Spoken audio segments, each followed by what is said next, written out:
Hello, hello. Welcome back to Radical Disruption. I am sitting here recording my very first episode since having a baby, and I am already starting off strong with some behind the scenes and honesty around how things are going. I had planned for and had every intention for this month to be a whole client spotlight month, but time truly just got away from me with baby, and I wasn't able to schedule out my guest episodes in time before the episode release dates. So, joke's on me. It's not going to be a client spotlight month, but I am for the next few months hopefully going to spotlight a few more of my clients. Keyword being hopefully. We'll see how things go. Truthfully, not holding myself accountable to that whatsoever, but I have amazing clients that I truly do want to bring on. Again, fingers crossed, hopefully that ends up happening. But I figured it worked out great anyways because the questions that I've been getting asked a lot are about having a baby, and it's only fitting that on my first official episode back, I talk about navigating business and how that's been since having a baby. So I'm going to run through a few of my most commonly asked questions. But before I do, I just have to say that this episode is applicable even if you aren't going to have a baby soon or ever, because what I've done to prep is what I'll do to also prep for long vacations in the future or just simply time that I take away from work. And also, side note here, I want to start implementing a month-long work break each year. And this was inspired by Jenna Kutcher taking a month off and living in different places with her family, or at least according to her book, that's what she says that she does.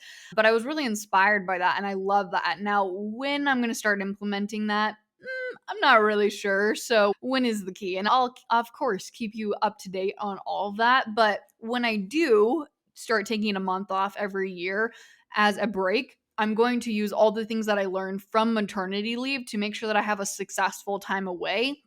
Successful meaning unplugged, but still making money.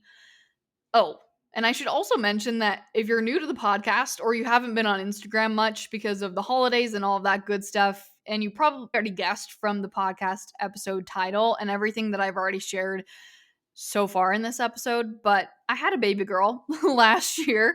Remy May was born in our home on October 30th, 2023. She's an absolute angel. Best thing to have ever happened. Just wanted to make sure that was clear that I have had a baby, just in case you're new here and maybe you don't know. I don't know. Anyways, all right, now let's dive into some questions. What helped most when it came to preparing for maternity leave? Okay, I shared in a previous podcast episode all the things that I was doing to prepare for maternity leave, but what were the things that actually helped in the end? Number one, prepping my team. So, having a team put into place prior to taking maternity leave, that was obviously a huge thing. Is that to say that you can't have a successful maternity leave without having a team and that you have to go out and hire a team in order to take maternity leave? No, not necessarily, but for me personally, that gave me a lot of peace of mind stepping away from my business, was having people there to be able to still have things running while I was away. For my team, that looked like prepping all of my emails in advance, working with my email marketing manager to make sure that all those were prepped in advance. And that was prepped. All my emails were prepped for 2 months in advance from when my due date was. So for November and December, those emails were prepped in advance.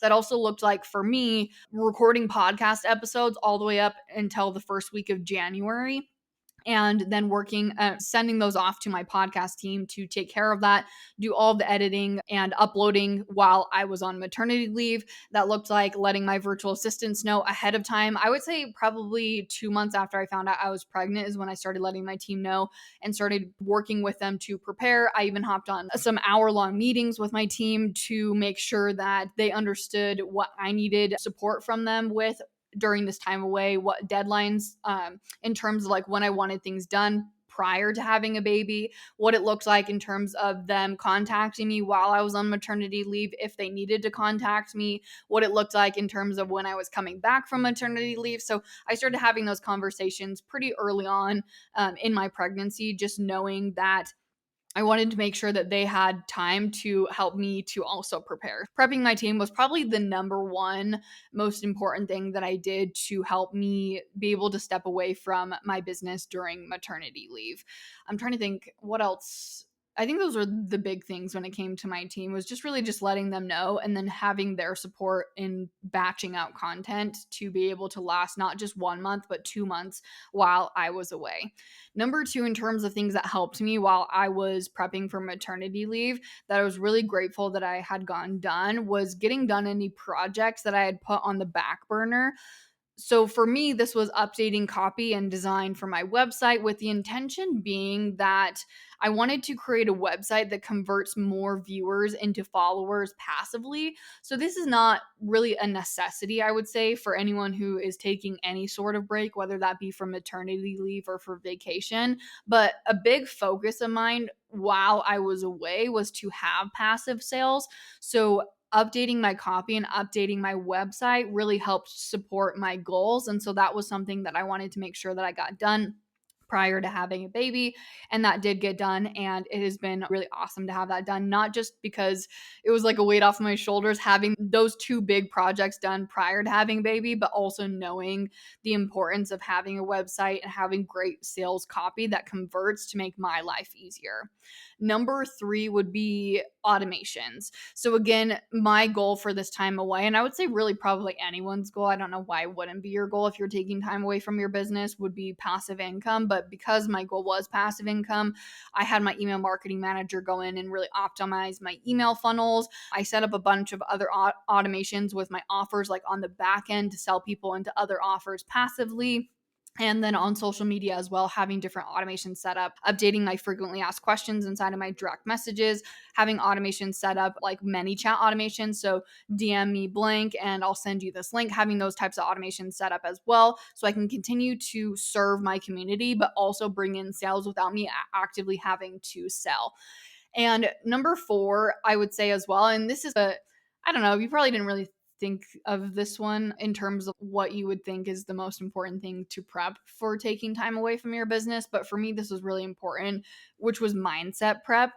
I really had to shift my mindset that different doesn't mean not successful. And what I mean by that is I was viewing this new season of my life and taking maternity leave and having a newborn as it is different, right? Totally different. Life has completely changed.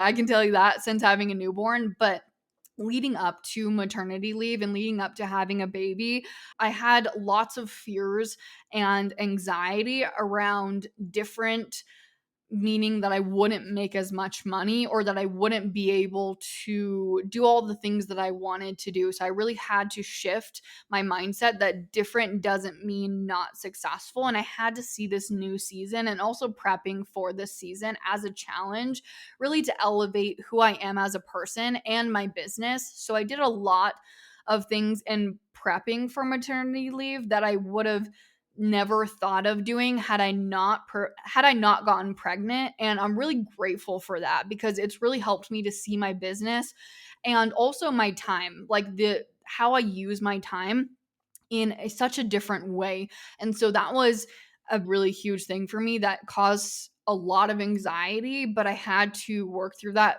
pretty much on a day-to-day basis leading up to having a baby, just because people can tell you, like, make sure that you're prepared for having a baby. Make sure, like, people always say that. They're like, make sure you're prepared. And I'm like, what does that actually mean? And I can tell you right now that nothing could ever prepare you for having a baby. And I don't say that to scare anyone who's on this journey with me, but and it's the best thing possible. Like, it is hands down the best thing that's ever happened to me outside of meeting my husband and marrying him. But truly, there was that anxiety just because I didn't know what life was going to look like. So there was that fear that I had to work through on a day-to-day basis, really reminding myself that I have everything that I need inside of me to be able to take on any challenges and new ways of doing things that I have to in the future. Because truly, and that's something I'll get to in the next few questions, but the way that I do things now in my business is completely different than the way that I did things just 3 months ago prior to having a baby. So those were the four big things. Just to recap, real quick, number one, prepping my team. Number two, getting projects done that I put on the back burner, specifically projects that helps me to create more passive income and passive sales. Number three, automations. Number four, mindset prep. Okay, the next question is, what do you wish that you had done prior to maternity leave? This is actually something that I had planned to do prior to maternity leave, but baby ended up coming quicker than I thought. So, in my head, and people said this to me too, they're like, hey, first time moms usually go late, like they usually go past their due date. So, in my head, I was like, okay, I'm going to go past my due date. So I have plenty of time. She actually ended up coming 8 days early. So there were some things that I didn't get done that I wanted to get done that I just told myself, I was like, oh yeah, I have time to do this because she's going to come late. And I think statistically, don't quote me on this, but I think statistically, first time moms go like 40 weeks and 5 days. So usually 5 days late is like the average. And so that's what I was like, okay, I have enough time, or I have time until my due date plus 5 days after to get these things done. And what I'm specifically talking about is batching out my Instagram content and also my story. So I had every intention to do that. I had it in my plan. I even talked about that in my podcast episode about what I was doing to prepare for maternity leave. It was all in my intention and plan, but she came 8 days early. And so I didn't get that done. And the reason why I waited so long to get that done in terms of batching out content is because I didn't want to batch it out like a whole month in advance and then have some of my content be irrelevant or just have content that didn't necessarily speak to what my audience was needing at the time. And so I wanted to leave it to as close as possible to when I was taking time away for maternity leave to batch out this content. And I definitely, once I have my next baby and I'm preparing for maternity leave, I will be batching out my content a lot earlier in advance and just being okay with maybe my content not being quite as relevant, but knowing that I will be able to have content go out consistently. Because I didn't batch out my Instagram stories and my posts, I didn't show up anywhere nearly as consistent as I wish that I had of. And that did affect, in my opinion, how my Black Friday sales went, which I'll talk more about in just a second. But there were things that it did affect. And looking back, obviously, I did the best that I possibly could. And the fact that I showed up at all during that month, looking back with all the things that I was going through, is a huge accomplishment. So definitely progress over perfection was what I was shooting for. And I definitely nailed that if we're looking at November. But I do think that my month in November could have gone a lot better in terms of having sales come in more consistently had I prepared and batched out that content, because a lot of the automations that I had planned to set up were through like my Instagram stories and my posts, and I wasn't able to utilize those because I didn't have my content batched out and I didn't have that strategy that I had hoped behind having pieces of content that went out with automations that would drive traffic to like my pre-Black Friday sales and my Black Friday sales, and same thing with stories. So things did go a little bit differently as planned, but that's just sometimes how life happens. So that is one thing that I wish that I had done though. And I will do that as well when I end up implementing that 1 month vacation hiatus that I'm going to start taking each year with my family. Another question is, why didn't I use up all the prepped time that I had for maternity leave? So I had prepped up to 2 months of maternity leave, but I only took 1 month of maternity leave technically. And the reason being wasn't because of lack of anything. It was more so that I was just simply bored.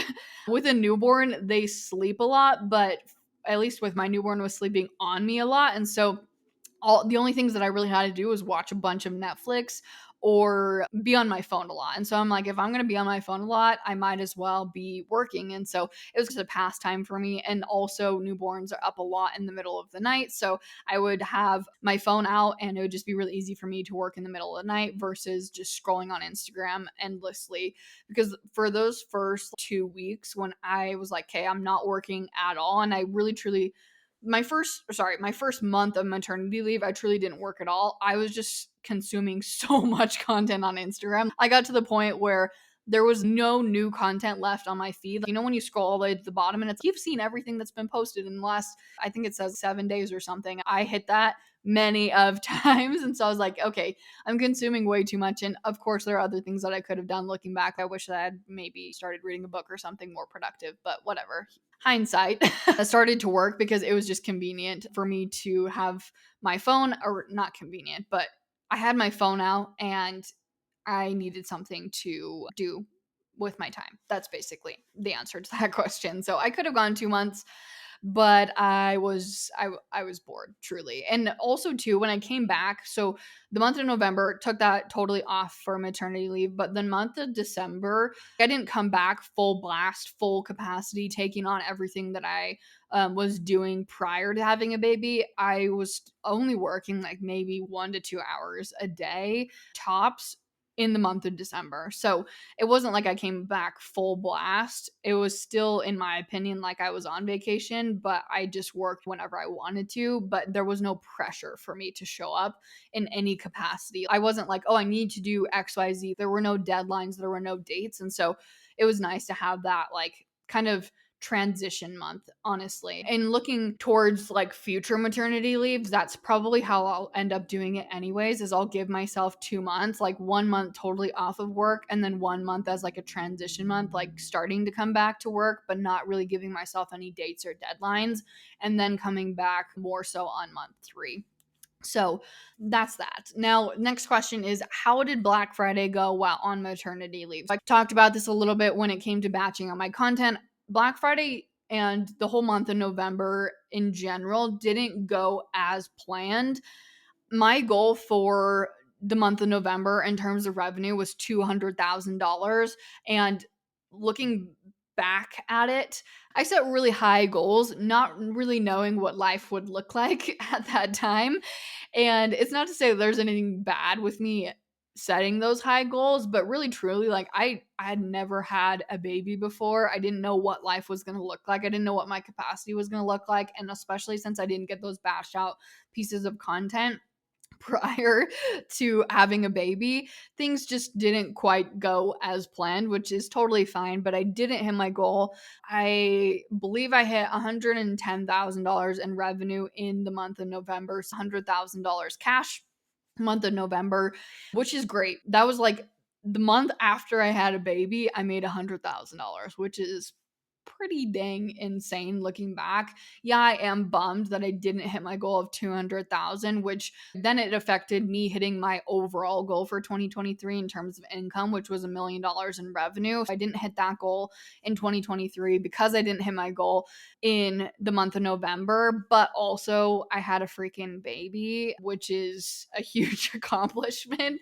Again, Black Friday didn't go as planned, and I truly genuinely believe, looking back, that the reason why it didn't go as planned was because I was on maternity leave, and because I didn't batch out my content, I didn't show up in my normal capacity that I had planned to and that I normally would have in the month of November. Again, hindsight, batch out my content way more in advance than when I think I'm going to have my baby so that I have that all batched out, and also not just batched out but scheduled out. That was something I should have mentioned too. So something I wish I would have done is also schedule out my content, and that was also my intention, wasn't to just batch it out and then have, it was to batch it out and schedule it so that I didn't have to think about it at all. But of course, since I didn't batch it out, I couldn't schedule it. So anyways, all that being said, that's how Black Friday went. $100,000 cash, $110,000 revenue, and missing my goal by $90,000, which then affected me missing my goal for the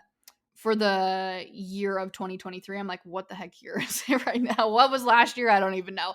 I probably will say 2022 a bunch of times, even though last year was 2023 now. Anyways, next question. What have you learned since having a baby? I love this question, and I can't wait to also touch on this question in future episodes because I think that the lessons are just going to continue to unfold for me. Number one, though, is not being able to have this whole month be a client spotlight episode month like I thought that it would be. Before having a baby, that would have stressed the heck out of me. I would have been thinking, oh my gosh, what are people going to think if I don't make this whole month a client spotlight month like I said that I was going to? It would have just stressed me out so much. I would have been pulling strings. I would have been staying up at night trying to find clients to schedule and hop on a podcast episode within the next few hours. Like I probably would have been almost in tears and been an anxious mess. But now post baby, I'm just like, oh, it is what it is. And putting out some podcast episode is better than not putting out any podcast episode. And I realized also too that no one is going to look back and say, remember when Maya didn't do a whole month of client spotlights when she said that she was going to? Like, that's not going to happen. They're going to look back and think, remember when Maya showed up, even when it wasn't perfect and she provided value? And I can't speak for anyone else, but I get so in my head about showing up in a certain way because I'm supposed to, as a business owner, be someone who has it all put together. But the reality is, perfection just isn't relatable because no one is perfect. And I just have to keep reminding myself of that, where it's like, hey, yeah, this month I did want to do a whole month of client spotlights and my intentions were good and pure. But having a baby and being 2 months postpartum, it just didn't end up working out the way that I wanted it to. And I think that also goes back to me planning out things prior to having a baby. Like, I planned out the month of January to be a client spotlight month before I ever had a baby, not knowing what life would look like once I did have a baby. And so I think hindsight also as well, a lesson that I've also learned that I should have implemented while prepping for maternity leave was to not prep out too many things in advance, just not really knowing what life would look like and what this season would look like for me in terms of how I'd be able to show up and when and where I'd be able to show up as well. So anyways, but that also goes for posting on Instagram as well. So it would have stressed me out to the max, not being able to show up 3 times a week because I had planned to show up 3 times a week. But truthfully, I'm just like, I'm showing up the best that I can. And it's still my goal to show up 3 times a week. So I still aim for that. But with the holidays and with traveling, I haven't been able to sit down and batch content. I haven't batched out my content since prior to having a baby. So almost 2.5 months now. I finally now this week have time to sit down and batch out content. But since I haven't been able to batch out my content, I just post whenever I'm able to post at this point. And I'm just taking it one day at a time and just saying to myself, this is the best that I can do. And in this season of my life, this is what consistency looks like to me. And consistency looks different, but that's okay. Number 2, in terms of things that I've learned since having a baby, would be my time management. There is zero time wasted because I have zero time to waste. When she's sleeping or when she's awake and happy, I have a very small window to get things done. So I am focusing on the most important things that I can possibly get done. And that means focusing on my income producing activities. And if you're wondering what are income producing activities, that is something that I discussed in episode 31. So go back and watch that episode. Not watch it. I guess if you're on YouTube and you're watching me, you can go back and watch it. But if you're listening on the actual podcast hosting platform, I don't even know what that's called, streaming platform, then you'll go back and listen to it. But episode 31, that's where I talk about income producing activities. And that has been a game changer. Just being able to dive in, know what my income producing activities are, and say, hey, I have 20 minutes. What are the most important things that I need to get done today? Because this might be the only 20-minute window that I have to get things done today. Some days, if I'm lucky, I'll have a 2-hour window, which feels like an 8-hour window, even though it's only 2 hours. But the amount of things that I get done in 2 hours now is honestly mind-blowing. And truthfully, if you had told me, again, this is one of those things where it's like people tell you to prepare for a baby, but I don't think there's anything that could ever prepare you for a baby. And this is one of those things where it's no one could have prepared me for how little time that I have to get things done until I'm here now. So it really truly has been such a fun challenge for me, though, when I'm like, okay, I have 30 minutes or maybe I only have 10 minutes. Like, what can I get done? What are the most important things to get done? And also recognizing too, going back to what I was saying with posting, I'm posting a lot less and I'm posting a lot more sporadically. And of course, having built a brand and having built a community prior to having a baby and going on maternity leave helped so much. And I'm not saying that hasn't helped, because it has, because having that already put into place is so helpful. But also, I've recognized too that I don't have to be posting 3 times a week or every single day in order to hit my income goals. And that's something else with like mindset shifts that I've really had to work through, even since having a baby, looking at that and saying, okay, but my income, even with posting less, still shows that I can grow. And so, really looking at my income as a testament and looking at the sales coming in as a testament that I don't have to post more to make more money, and that I don't have to do more things to make more money. And that is just so powerful. The whole do more to make more mentality and what people are teaching, that to me is just not scalable. It's not sustainable. And that's how you're going to burn out in the end. So, that's a whole nother tangent for another day. But lesson number 3, things that I've learned since having a baby: different seasons of life require different things, and different seasons of life change what consistency looks like. Touched on this, but I just really want to share this so clearly, that it's okay if this season of your life and the way that you show up in this season of life looks different. It doesn't mean that you can't be more successful. And it doesn't mean that you're going to fall behind. And it doesn't mean anything negative. This is such a positive thing. It's normal for there to be different seasons in business and different seasons in life. And I think that's something that's so cool as entrepreneurs, is that we get to navigate these different seasons and we get to learn so much from these different seasons, because different seasons will teach us different things. And so for me right now, consistency looks like posting whenever I can. Instead of 3 months ago, consistency looked like posting 3 times a week.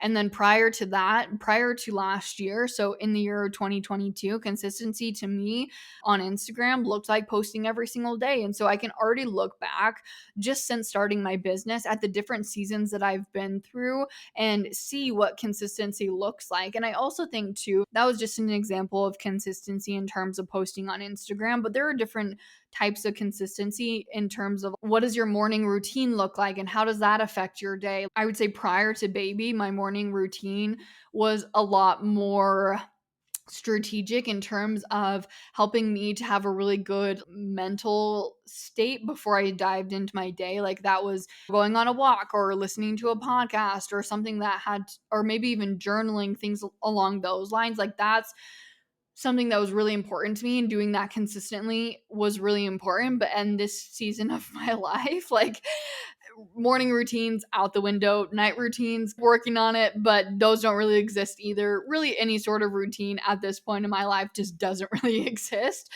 And so that kind of leads me into my lesson number 4, which is the way that I work. It just looks different. Like some days I don't even open my office door. Some days I work mainly during Remy's nightly feedings. Like, for example, I outlined this whole entire podcast episode at 4 a.m. this morning. Some days I work while Remy naps on me. Some days I grab my laptop and work from the couch while she naps in her swing. Each day just looks different, and that's okay. Like that to me right now is my consistency.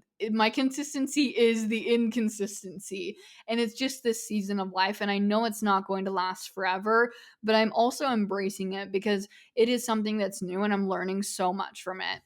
Okay, number 5 is I overcommitted and I set goals that were too high, not knowing what postpartum would actually be like. And just as an example, like my client spotlight series, as I was talking about, and also Black Friday, the goal that I set for Black Friday, those were 2 perfect examples of me overcommitting and really setting goals that I set goals not knowing what life would look like, and there's not really anything that I can go back and change, and it can just be a learning lesson to me of not doing that again in the future when it comes to future babies and maternity leave. Okay, number 6, and the very last thing here before I move on to the next question is I've got to choose the path of least resistance. Now, notice how I said least resistance and not no resistance. No resistance would be not taking action at all. Least resistance is still taking action, but making it as easy as possible for me to take action. Another thing that you might be realizing with this episode, or maybe you don't, and that's great too, is the audio quality. And I'm probably giving my podcast manager, Jill, a heart attack because with the audio quality, you can probably hear cars in the background. You can probably hear dogs barking, like my dog COVID downstairs. You might even hear a baby crying, hopefully not, but it's because I'm recording this in my office versus my closet. I've actually never recorded in my office before. The audio quality in my closet is way better, hands down. And I'm not always going to record in my office, but what I realized as I was prepping to record this episode is that anything that causes resistance is going to get cut out, because in this season I need things to be as easy as possible in order to show up consistently. And right now, setting everything up in my closet to record a podcast episode is causing resistance. That is not the easiest way to get things done. And so right now, I'm going to be okay with a little bit poorer audio quality for maybe this episode and the next, for sure, this episode, because I'm already here recording it right now, but maybe also for the next episode or two, because this is the path of least resistance for me right now. And again, it, it just comes back to me thinking about, what are people going to say? Are they going to say, wow, remember when Maya didn't record in her closet and the audio quality wasn't perfectly crisp and clear? That's not what people are going to be thinking. And if that's what you're thinking in a month from now, bless you, is all that I have to say. But again, like choosing the path of least resistance. And I think that's applicable to anyone at any stage of life. It's what is the path of least resistance for you? And this is just an example of my podcast, but we can talk about that in terms of content creation for you as well. Like I talk to a lot of people when it comes to content creation, specifically reels, where they are saying it's really hard for me to show up consistently. And I'm like, what kind of content are you creating? Does it feel fun for you to create that type of content? And they're like, no, it feels so heavy and it doesn't feel fun. Like, I love creating this type of content, but I feel like I have to create this. Maybe you are recording reels and you're posting reels, but you don't love doing that. Maybe you love creating carousels. It's okay, what is the path of least resistance for you? And the way that it's going to make it easiest for you to show up consistently, it's probably creating more carousels than it is reels. And long term, is that going to be more beneficial for you? Yeah, 110%, because you're not going to get burnt out.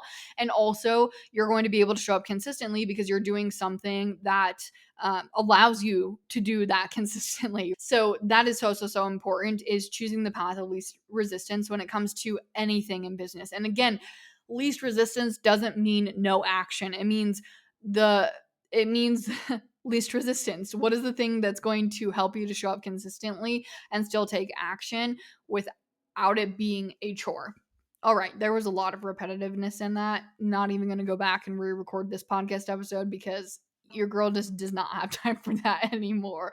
Normally I would say, okay, let's restart this entire podcast episode because I don't even know what I just said in point number 6, and I was probably rambling, and I probably repeated myself 6 times, and I probably just lost 50 different listeners because they're like, what the heck is Maya even talking about? Or Maya just, yeah, she just didn't make any sense. But again, path of least resistance, we're taking things as they are, running with it. Okay, next question.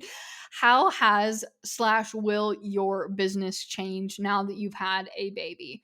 There are really 3 big things that come to mind here, and I'm sure that so many more things will change as I go on, but these are things that are already changing and things that I foresee changing in the future. Number 1, taking on less one-on-one clients. I just simply don't have the capacity to take on things in a one-on-one setting right now, on a larger scale. Of course, I'm going to still take on one clients, but instead of taking on 5 per month, which is usually what I was taking on prior to baby, now it looks like taking on 1 or 2 one-on-one clients per month. A lot different, just scaling things down. And I even see in the future, when it comes to my one-on-one sessions, not doing any live calls anymore with them and only doing messaging access, because messaging access allows me to be able to pop in there whenever I have time throughout the day versus a call I have to schedule time in my day. I have to make sure that I have breast milk available, that I have babysitting available. There are a lot of things that I have to schedule when it comes to hopping on a call. I haven't taken that out yet, but I do foresee that potentially being something in the future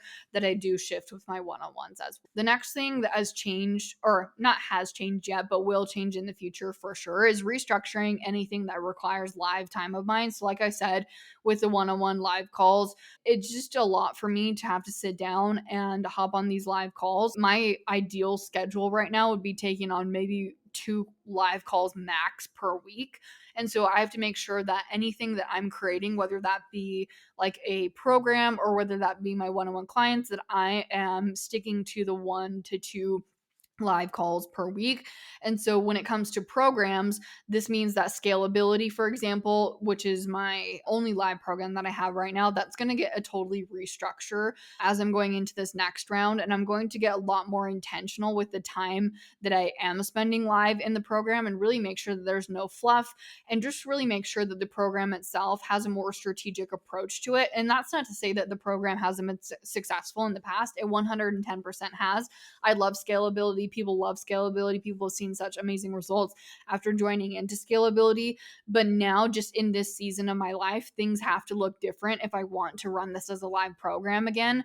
And so, is that to say that there's not going to be any live aspect to it? No, 100% there's still going to be live aspect to it. I'm still going to hop on live calls, but things that I'm playing around with is maybe instead of it being a 6-week program and having 1 to 2 calls per week, maybe it's going to be like an 8 or a 12-week program where I have 1 call a week, or maybe 1 call every other week. And it's a little bit more stretched out to not only give myself some breathing room, but also give people more time to implement things, because scalability is a very value packed program. We cover so many things, and so many things that are not just applicable in your business right now, but for years to come. And so that might actually be something that I implement, is a little bit longer of a schedule when it comes to that program. But again, just playing around with a few different things, but just recognizing that I'm not able to show up in a live capacity in the same way in this season of life that I was prior to baby.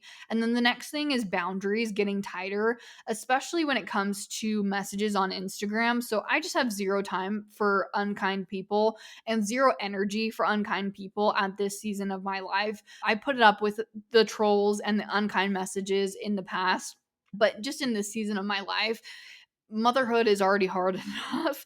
Running a business while being a mother is already hard enough. I just have zero time, capacity, space, energy for any of that. Just really tight boundaries, meaning that I block a lot more people, even if it might not even be like a message that I would have blocked prior to having a baby. If it even just sets my energy off, in if I even get negative in even the slightest bit reading that message, I'm probably just going to block that person. So I just have zero time for that. So boundaries getting tighter, especially when it comes to social media, I guess I should say. And again, as I was saying, there's many more lessons that I'm sure are going to come as I continue running a business while being a mother, but those are the big ones. Now, the last question that someone asked me is, they said, you talked about not wanting kids at one point. How did that change? And looking back, what would you tell yourself in that moment? Now, what changed? There are a lot of things that changed. And if you haven't heard me share my story, I just want to share it really quick. So, when I very first started my business, I wanted kids. And that's always something that I've always wanted kids, I should say. It wasn't just when I first started my business. I've always wanted kids for as long as I could ever remember. Always wanted to be a mom. That was my number one goal, my number one priority in life, was being a mom. And that stood true for the first few months of my business. But once I really got into the groove of my business and I started making more money and I started making a bigger impact, I just truly fell so deeply in love with what it is that I'm doing and the impact that I'm making and the people that I'm able to interact with. And I started to think about how having a kid might change things for me. And it totally has changed things for me. And I would be naive to think that having a baby wouldn't change things, because it does. And It changes things in the best way though. And I recognize that. And I recognize that things would change. My life would completely change once I had a kid. And I wasn't at that time in my business willing to give up the life that I was currently living and what brought me joy in that season of my life to bring a baby into the world. And I also didn't think that it was fair of me to bring a baby into the world not having prepared to give that baby my time, the time and energy that it needs to be loved and to be nurtured. And I really just wanted to be the best mom possible. And I was like, I don't, not that I didn't have the capacity to do that, but I just didn't have the desire to do that. And so there were, for about a year of my business, I was like, I don't think that I want to have kids. And it wasn't until I got to a point in my business where I was able to start working less and making the same amount of money and making the same amount of impact. And I started to really surround myself with other women entrepreneurs who were raising kids and they were mothers, and I was looking at them as examples, and I was like, if they're doing it, I can do it too. And so it just really opened my eyes to the fact that I was almost scared of being a mom because I wasn't sure of what it would look like in terms of me being an entrepreneur. And I also was scared too because I am the sole income provider for my family, and so I was worried that I would be sick through pregnancy and I wouldn't be able to work, or I wouldn't have the capacity to work once I had a newborn. There were a lot of fears there, and I spent a lot of time working through those fears. There was a lot of mindset work that went into all of that, but there wasn't any like light bulb moment for me where I was like, oh, I suddenly want to have kids. There was no light bulb moment. It was just me surrounding myself with positive influences of people who are mothers and entrepreneurs and seeing that they can do it and just recognizing that I could do it as well, but also setting my business up to not necessarily run without me, but run without me having to work 24/7. And that was a long process. That didn't happen overnight. That was me hiring my team of 5 people over a year and a half span. That was me setting up automations. That was me joining masterminds and hiring a coach to understand how to better set up my business so that I should say strategically set up my business so that I wouldn't have to work as much and I could still make more and more money and more impact. And so, again, there were a lot of things that went into that. It wasn't just this overnight decision of, oh, yeah, I just suddenly want to have kids. So, anyone who is listening to this and you're like, oh, I'm not sure if I want to have kids because it's going to affect my business, I get it. And what I would say to you is that you can navigate being an entrepreneur and being a mom. And what I would tell myself looking back is it's so worth it and it's better than you can ever imagine. And if you're worried about your income dropping or not having the capacity to work, or if you're unsure of what the future holds with being a mom and an entrepreneur, like it'll all work out. And this new journey will only make you a better human and a better business owner and increase the impact that you're currently making.